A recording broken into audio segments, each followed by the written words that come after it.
School was out. The summer was finally here.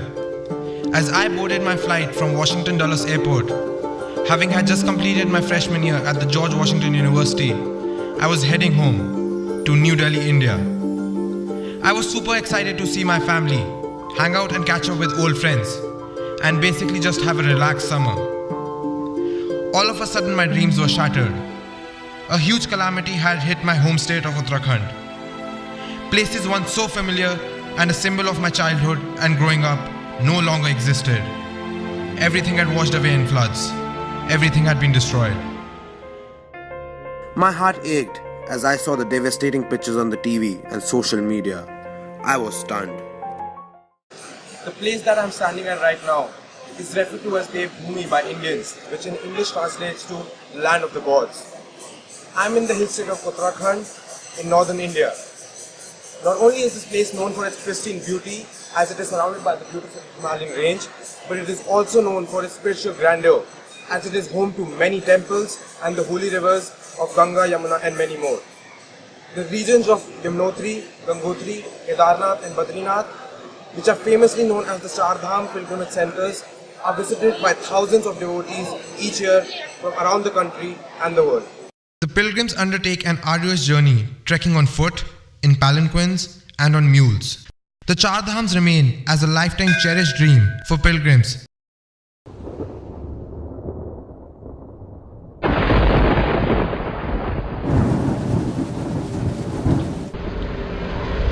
Between the 15th and 17th of June 2013, the state of Uttarakhand was hit by torrential rainfall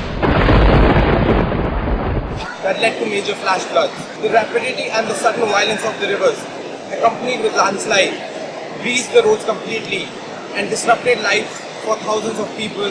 The melting of the glacier in Kedarnath led to the flooding of the Mandakini river that took away with it everything that came in its way. The same went for the rivers of Bhagirathi, Alaknanda and Kali Nadi in the districts of Uttarkashi, Chamoli and Pithoragarh respectively. Life came to a standstill with every drop of water that came from the sky, causing fear in the minds of the people. Over 1,000 people were reported killed and over a few thousand people were reported to be missing.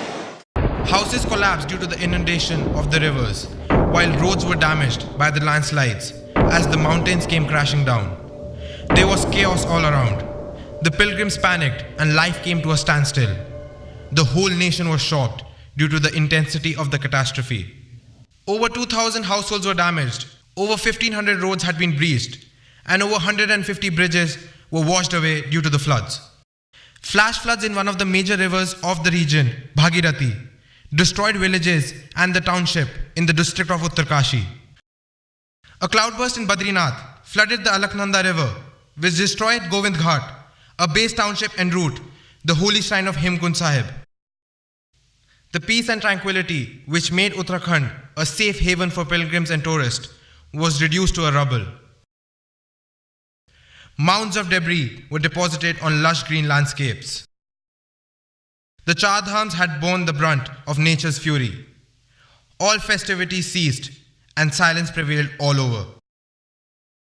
The biggest ever rescue operation in the Himalayan state commenced with the government pressing into action the armed and the paramilitary forces of the nation. 17 Air Force and 13 civil helicopters were flown into disaster-hit areas, braving inclement weather and inhospitable hilly terrain.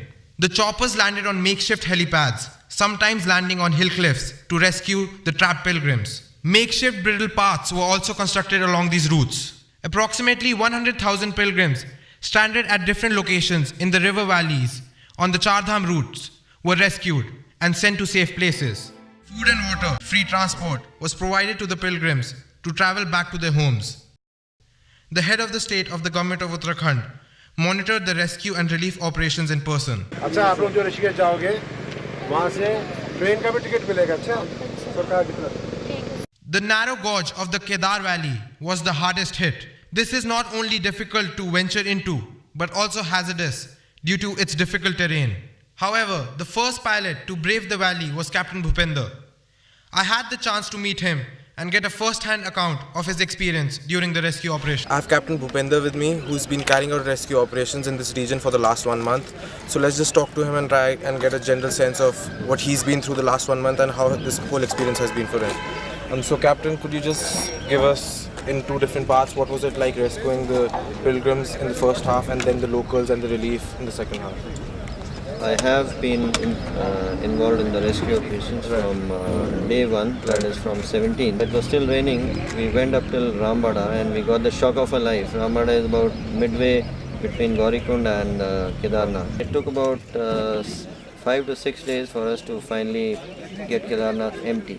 Lots of villages had been cut off because of landslides and heavy rains. For the last nearly 15 to 20 days, we have been only actively involved with supplying relief material in terms of essential commodities like rations, fuel, kerosene, medicines and stuff like that.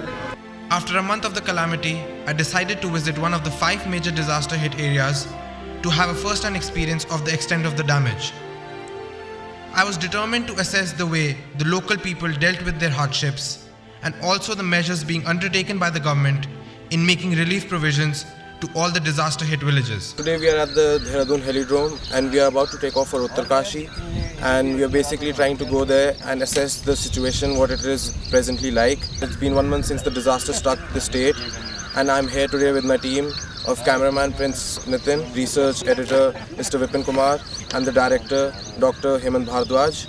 So we are now leaving from the village of Matli in the Uttarkashi district, and we are going to go around this area for a recce and see what kind of damage has taken place over the last 1 month.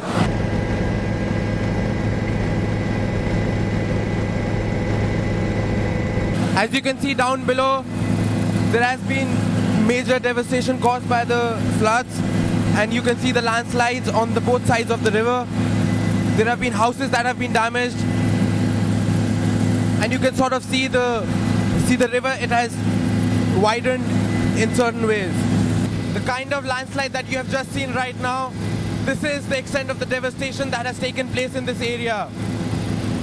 If you see the height of the landslide, you can imagine what would have happened 1 month ago when the water level rose to those high levels. On the both sides of the river, you can see the township of the Uttarkashi town. As you can see over here, there are houses that are almost drowning due to the high water levels of the river.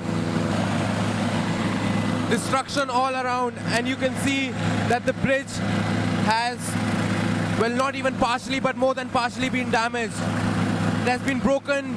You can see the road over there that has been broken. Damaged houses on the banks of the Bhagirathi. This is the plight of the locals over here. You can see school children having to walk many kilometers from the school to their homes. Once again, you see right here, no roads whatsoever. Another destructive bridge. There's no connectivity between the two sides. One part has been completely damaged. After the aerial survey of the Uttarkashi Valley, we decided to visit one village to interact with the local people. So we are in Kaplau village as of now, and this is again in the Uttarkashi district. What you see behind me is the devastation that has taken place, and this is an area that has been completely cut off, and they have no sort of connectivity. The only source that they have for food supply are the helicopters. You can see our research team behind us, and they're trying to gather information from the local people over here and what they're actually going through presently. They have basically no connectivity whatsoever with the other part of the world. हमको सबसे बड़ी हमको रास्ता की है। जब रास्ता खुलेगा तब सब कुछ खुलेगा। After having spoken to them, one big issue that comes out is of connectivity. They tell us that there is no form of transportation. There is practically no road that can take them across this village to the township, where there are hospitals, schools, there are women who need medical attention, there are men who need medical attention, but there's no way to go across. We visited another village, Devli, which had lost all their men during the disaster. The CM of Uttarakhand also visited the village, where the widows were given monetary compensation in the form of a monthly honorarium of $35. He also assured the villagers of free education for their children and medical help for the entire family for all times to come.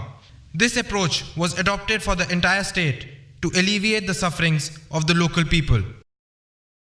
We now approach the administrative head of the Uttarkashi district for evaluating the efforts being made by the civic authorities for reconstruction, rehabilitation, and distribution of relief material in the devastated areas of the district. I have the district magistrate, Mr. Pankaj Pandey, with me right now, and we're basically going to try and get a sense of what's been going on over the last 1 month. What do you say the total population that has been affected in your area? Actually, more than 1 lakh people are directly involved in this disaster. More than 18,000 families are cut off from roads and other communication facilities. We have 2 major national highways. One goes to Gangotri and another goes to Yamunotri. Gangotri highway is still not opened up. Total washout of the road actually. So it is very difficult to reconstruct and start that road. That's why it is taking so much time. It will take more than a year because all this damage has been done during Yatra season.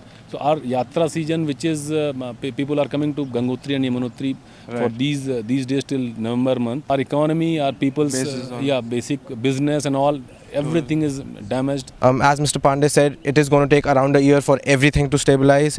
So work has to keep on going on and has to go on at a fast pace. And let's just hope that God's kind to everybody and everything comes back to normal as soon as possible. All government agencies got together to airdrop the relief material in the remote areas of the disaster-hit regions. Essential commodities were flown in to help the villages to sustain themselves and their families. So now let's just try to basically get a sense of where this relief material is going.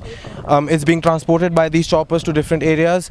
जी तो आप हमें थोड़ा बता सकते हैं कि ये सामान यहाँ पर अभी चॉपर से कहाँ जाएगा? ये अभी रैथल के लिए जाएगा जी। रैथल गांव भटवाड़ी के पास ऊपर काफ़ी ऊंचाई पे है। यहाँ से कितनी दूर पड़ता होगा? बाई रोड तो यहाँ से 22-23 किलोमीटर है। So it's actually only 23 kilometers away from here, but the connectivity is so bad, there are no roads to go across to that place that they have to actually airlift this thing. एक family को कितना देते हैं? एक family के लिए ये 15 KG आटा दिया जा रहा है और 15 केजी चावल जी, और उसके अलावा दाल, तेल और मिर्च मसाला, नमक सब चीज़ें दी जा रही हैं जी। और अभी हमारे पास एक लोड में 4 क्विंटल जाएगा, 40 बैग जा रहे हैं। So they're going to be sending 4 quintal in one go. जैसे जिस गांव में आज आप भेज रहे हैं वहाँ पर कितनी फैमिलीज होंगी? वहाँ पे मतलब किसी गाँव में 60-70 परिवार हैं, किसी में 100-150, तो हम 2 या 3-4। So it varies from village to village. There are 60 families in some places, there are 100 families in some places, and they approximately carry about 4 quintals at one time. After having taken stock of the disaster situation, reconstruction and relief measures, we visited the Uttarkashi township to assess the damage caused in the disaster and the progress of the reconstruction process. We are on the Uttarkashi township side of the village, and you can see over here also houses have gone down and reconstruction has started at some level over here. But if you look at the overall picture, everything is going to take a long time, and it seems it's going to be real hardship for the people of this area. An Herculean task lies ahead for the planners of the state government. We are members of a global community. Uttarakhand needs your support and help in the reconstruction and rehabilitation. Let us all come together to help the disaster-hit community in its recuperation.